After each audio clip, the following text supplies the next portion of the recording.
What's up, guys? Matt Lighty here. So we're gonna be talking about my Spectral Throw CoC character, Hardcore Apprentice. Now, it's okay. 93 at the moment. Oh, sorry, 92 and a half, whatever, and still alive. Say on okay amount of life. Survivability seems good. Damage is very high. Single target is terrible, but that's okay. It's strictly worse than going CoC Cyclone. It's strictly worse than going CoC with stacking fizz spells like Glacial Cascade, EK, and Bladefall. It's worse than that.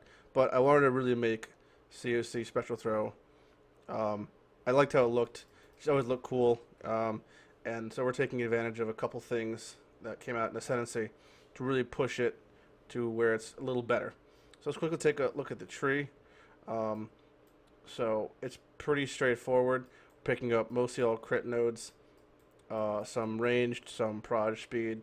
You need a lot of life. Phase Acro is really good.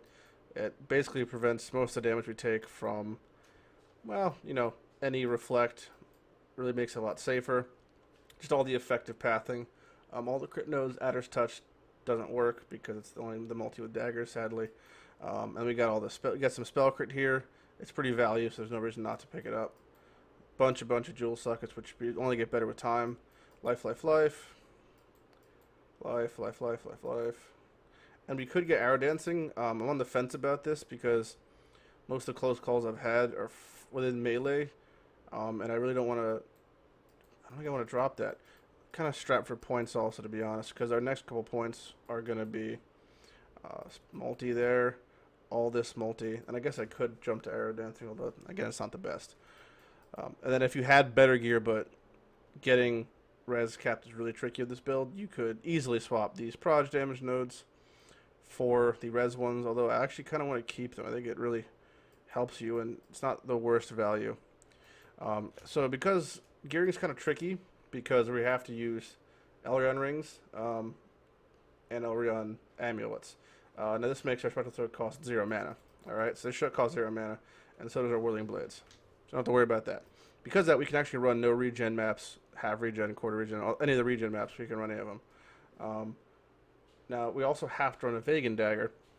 This is a pretty shit one, but it's a fine starter one. You want to get Poignard, obviously, is the best base. I have one ready to multi-mod up, so once I get that done, it'll be a lot better. You need to use a Rat's Nest. It's too good not to use. It just has everything you fucking want on it. But again, this is now 1, 2, 3, 4, 5. 5 pieces of gear are now pretty locked down and not have much res on them. It's hard to get res. Like this ring has 3 tri-res on it, but again, no life. So, it really, that's why your res is gimped. I'm not Elliot capped, but I'm actually kind of close. So you can get Elliot capped if you have decent enough gear. And that's kind of the dream. I'd like to run Malagarls. I'd like to run Shadow and Dust. I just don't think it's really viable in hardcore. You're gonna be below 5k life, and that's spooky range. But if you if you have better life on your jewelry, wouldn't be as much an issue. Belt is you need a lot of strength, so getting good strength like a heavy belt's pretty nice. Shield, you want res, spell power, spell damage, life, pretty standard fare here. Boots I'm using at 0 steps again, fucks with my res, but great movement speed, great life, great dodge. My evasion is really fucking high. We're running Grace. We have our auto curse set up with Herald of Thunder, Herald of Ice. Grace puts us at 54% chance to evade attacks, which is pretty good. Our 40% chance to evade dodge attacks and 46 spell dodge, so it's pretty good all around. And then we have to use Belly. You need a 6-link. You just need a 6-link. I wouldn't say don't play this build unless you have a Tool Rasa. Tool is fine. I used to Tool until 91. It took me a little over 1,700 fusing to actually 6-link my Belly. So I've only been using this recently, so until then, I was rocking 4.7 life. Gives you about 500 life. It's pretty valuable. I'm sure the life scaling feels perfect, and you had higher flat on gear. You can probably be pushing 700 life it can be giving you. And it also gives you res, and it makes your panic flasks. That's just that better. Now, for flasks, these are the ones I would say I would run no matter what. Silver flask, there's no reason to run a Quicksilver. So if you want to move a little faster and you want to attack a little faster, this makes you whirl faster also because it's attack speed from Onslaught. This is better than Quicksilver, and you want bleed and duration are best. I like to have another bleed in the panic flasks, and then a sapping is not the worst. This is kind of just my shit flask. I'm using a moment after to replace that. but I'd probably want a curse immune one because silence is actually kind of scary. Then I have a Stib Knight because I needed a chill removal and just it helps a lot. The cloud is pretty fucking strong, to be honest. I mean, our chance to evade attacks is quite high as general, but it doesn't hurt. Might want to rock a Fizz mitigation instead, and then Azir's Promise pretty much takes care of Reflect, so we can attack right through Reflect. Now we're Val packed. That's kind of what makes Azir's Promise so strong. Now let's go over what spells I'm using because that's gonna we might want to actually replace that Azir's Promise with the Vinktars if possible. I know Vinktars got gimped pretty fucking hard, but it's still really really strong. And if you had maybe a second lightning spell, it might be better. For example, my helm has ball lightning damage. Now, a big draw for this build is it's really good AoE clear speed. But the biggest problem is that it really destroys your FPS. It's really hard on your system. I have a really good computer, 8-core processor with a kick-ass graphics card, SSD. I was running on RAM disk before just to see if it helped at all. And it doesn't matter. You still drop to 0 FPS when you're hitting certain packs. So for spells and gems, I would say the bests are probably Arctic Breath and Arc. That's going to chill your whole screen, it's going to shock your whole screen, and it's going to freeze your whole screen. Works great, but I found Fireball is actually really good also.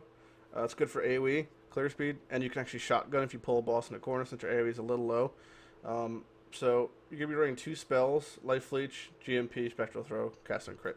That's the basis. That really doesn't change a whole lot. Now, Arc isn't gaining any of the advantages of using any of our projectile scaling, but it's kind of too good not to use from what I found. It really clears up packs pretty strong. And let's quickly talk about our Ascendancy. So we're Scion. It's kind of mandatory for this. Then we're going Assassin that's the obvious choice. It's giving us base crit. Crit multi against enemies that are full life really doesn't come into play ever. Sadly, because most times we hit something with Spectral Throw, that's going to then proc our cast on crit, meaning their Spectral Throw does do some damage. It may be 800 DPS, but it is DPS, so then most times they're not going to be on full life. Now, the 10% chance to gain a power charge and hit against enemies at full life, between that and Assassin's Mark, we can easily generate power charges, even on single target bosses. Now, it says our critical strikes with attacks main enemies. That means our Spectral Throw when it crits, and that crit chance is without charges 67%. Means everything's slowed 30%, which is actually pretty fucking strong. Of course, we get extra passive points, which make this gearing a little bit easier. I really wouldn't start this build unless you're like 80. You can transition from doing just normal Spectral Throw, just forego most of the crit nodes if you wanted to, and forget about Val Pack. And you could just go Spectral Throw with like a Might Flay or a Beano or something like that if you wanted. It's essentially this almost the identical tree to a Fizz Spectral build. You just get Adder's Touch on the top of this wheel, and then you drop the spell nodes. Second one we went is Deadeye. Now what Deadeye does is gives our Fireball 50% chance to pierce. It increases our prod speed, it means our Spectral Throw goes farther. Our projectiles gain damage as they travel further, it means the farther I attack from the more it goes, and then we actually have another projectile altogether. Which means we have another, so we're shooting 6 things out, not 5, and our fireballs also get another projectile. So that's pretty fucking strong for us. It's a little tough to actually get strength. Again, that's why it comes back to using that belt is hard, but we need it for stuff like our Casting and Mistake setup. We have Val Haste on increased duration, same with the Mortal Call. And aside from your movement speed, your auto curse, your like IC Grace setup, and your attacks, your 2 weapons and your shield slots are pretty fucking free. Like, I don't even know what to run actually on some of them. So I've just tossed in Casting and Mistake and Phase Run to maybe drop aggro and partying. And then Tempest Shield because I get 2% block chance from that because I'm phase aggro, so it cuts it by 30%. The other one then is leveling gems in because there's nothing else you could run except for maybe more Val setups, like just Val Haste, Val Haste, Val Haste, or Val Grace, Val Haste increased duration or something. Aside from that, gearing is pretty straightforward. You just want crit life and res to get res capped. You're not going to have chaos res. It's really hard to get, and unless you have insane gear.